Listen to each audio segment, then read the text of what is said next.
YouTube channel তৈরি করবেন কিভাবে? এই ভিডিওতে আপনাদেরকে সম্পূর্ণ নতুন নিয়মে দেখিয়ে দেব।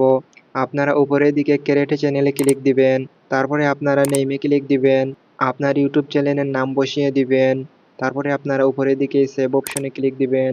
তারপরে আপনারা হ্যান্ডেলে ক্লিক দিয়ে আবার আপনার ইউটিউব চ্যানেলের নেম বসিয়ে নিবেন এবং পাশে আপনারা কিছু সংখ্যা এভাবে এড করে নিবেন। তাহলেই দেখতে পারবেন আপনার গ্রিন টিক মার্ক চলে আসবে।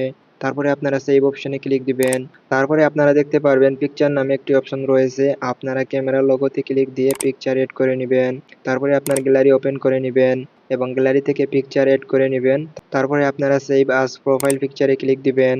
কিছুক্ষণ লোডিং নিয়ে দেখতে পারবেন প্রোফাইল পিকচারটি এড হয়ে যাবে। তারপরে আপনারা নিচের দিকে ক্রিয়েট চ্যানেলে ক্লিক দিবেন। আপনারা দেখতে পারলেন ফাইনালি আমার ইউটিউব চ্যানেল তৈরি হয়ে গেল। আপনারা ভিউ চ্যানেলে ক্লিক দিবেন। আপনারা এই পেন আইকনে ক্লিক দিবেন। তারপরে এখান থেকে আপনারা ব্যানার এড করার জন্য ক্যামেরার লোগোতে ক্লিক দিবেন। তারপরে আপনারা নিচের দিকে চয়েস ফ্রম ইওর ফটোতে ক্লিক দিবেন। আপনার গ্যালারি থেকে আপনার ব্যানার এড করে নিবেন। আপনারা দেখতে পারবেন চ্যানেল ইউআরএল ডেসক্রিপশন প্রাইভেসি, আপনারা এই অপশনটি এভাবে অন করে দিবেন। আপনারা এভাবে প্রফেশনাল ইউটিউব চ্যানেল তৈরি করে নিতে পারবেন। ভিডিওটি ভালো লাগলে ভিডিওতে লাইক করবেন, কমেন্ট করবেন।